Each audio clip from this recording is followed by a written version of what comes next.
After a year on the road, I thought I'd get tired of traveling. The endless clatter of railways, highways, and everything in between.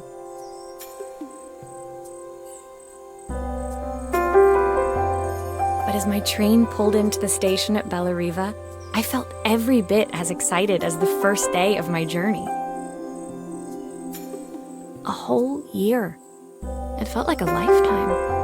The places I'd seen, the people I'd met, of course, the forgotten treasures I'd given a new lease of life along the way.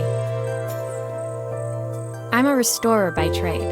Bringing our most beloved possessions back to life is what I love to do. I'd been traveling for months, working my way from one town to the next, fixing everything from family heirlooms to VCRs. Bellariva was my chance to take a break. Unfortunately, that would have to wait until after I'd unpacked.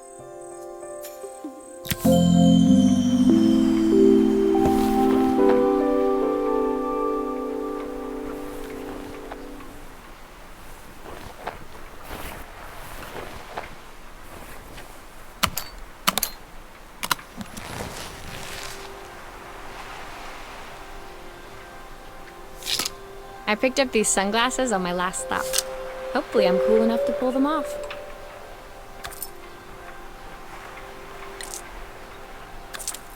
I saw a guitarist wearing these at a show once. Rock and roll repair woman, at your service.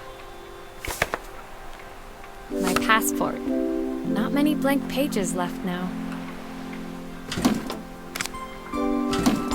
The tools of my trade. No hope of restoring things without these.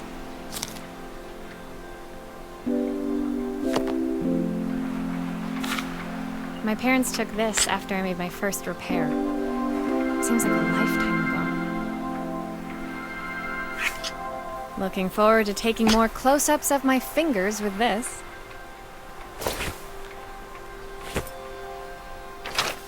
I'll hand these out once I'm settled in.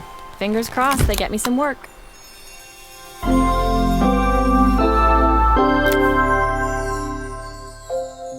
Finally, I'd made it to Bellariva. I'd come for the food festival, taking place in a few days' time. After living off TV dinners and instant ramen for the last few months, I was craving a decent meal. Of course, I'd need to earn enough money to pay for it, so I figured I'd head out the next day and find some work. My parents never wanted me to go. They wanted me to stay in their shop and have a simple, stationary life. I knew there was a world out there, beyond the four walls of our antique store, that I had to be a part of. I daydreamed constantly about the weird and wonderful places each of our antiques came from. I loved figuring out their stories, revealing the memories hidden beneath the screws and wires. My story in Bellariva began with a little girl, and a voice she was longing to hear.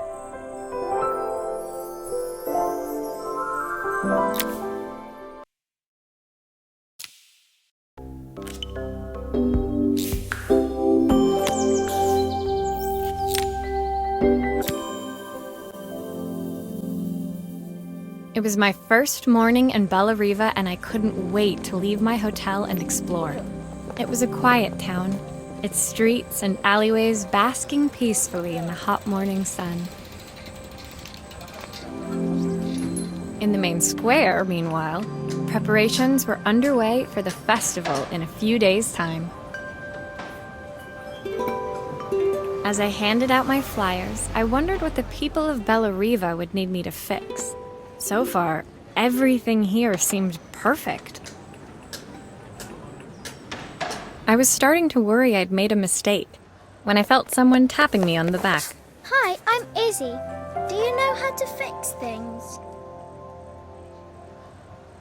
It was a little girl, maybe 7 years old, who must have gotten hold of one of my flyers.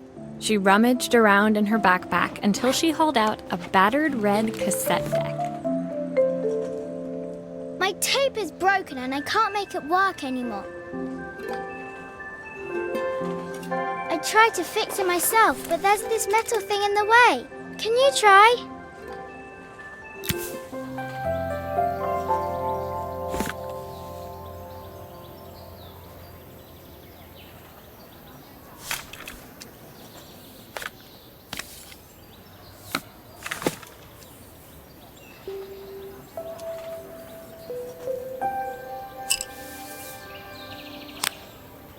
did you do that?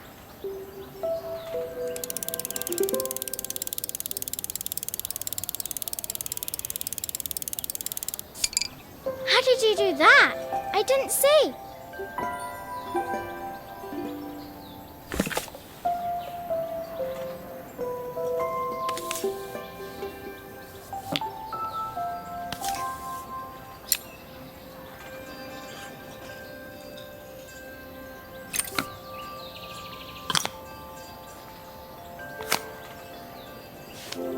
Aha! Those batteries look like they need replacing. Luckily, I have some spares.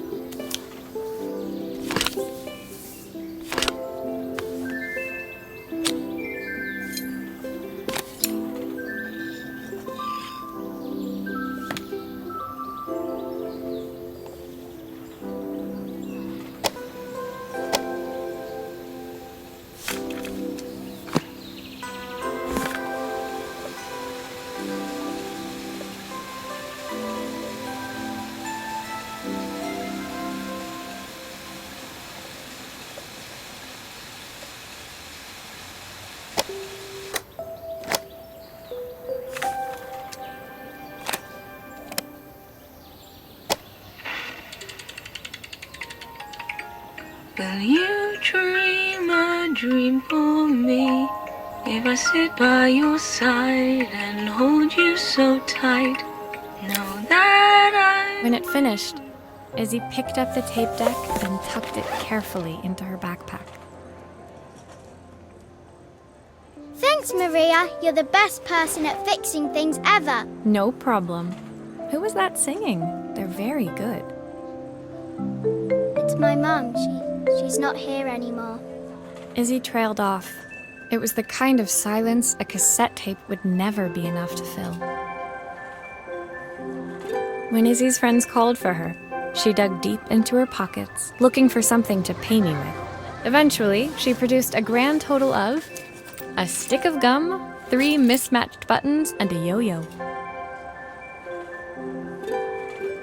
I usually preferred a check, but Izzy looked so serious, I wrote out a full receipt. She seemed like a happy kid, but beneath it all, part of her life had been shattered. A part I wouldn't be able to fix.